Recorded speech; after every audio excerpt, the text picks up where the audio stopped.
বিসমিল্লাহির রহমানির রহিম। আসসালামু আলাইকুম প্রিয় বন্ধুরা। কিয়ামতের দিনের কথা শুনলেই আমাদের হৃদয় কেঁপে ওঠে। সেদিন সূর্য থাকবে একেবারে মাথার উপরে, আর মানুষ ঘামে ডুবে যাবে।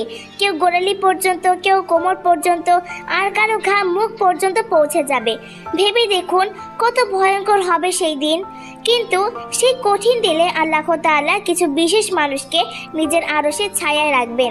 রাসূল সাল্লাল্লাহু আলাইহি সাল্লাম বলেছেন, 7 শ্রেণীর মানুষ আছে যাদের আল্লাহ কিয়ামতের দিনে আরশের ছায়া রাখবেন। সেদিন আর কোনো ছায়া থাকবে না। বুখারী এবং মুসলিম।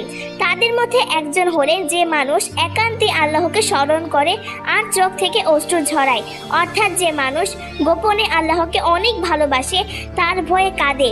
সেই মানুষ হবে সেই দিনের নিরাপদ আশ্রিত। তাই প্রিয় বন্ধুরা, আসুন আমরা দুনিয়ায় আল্লাহকে স্মরণ করি, অন্তর দিয়ে তার ভয়ে অশ্রু ছড়াই। হয়তো সেই এক ফোঁটা চোখের জলই আমাদের কিয়ামতের দিনের সবচেয়ে বড় মুক্তি হয়ে যাবে।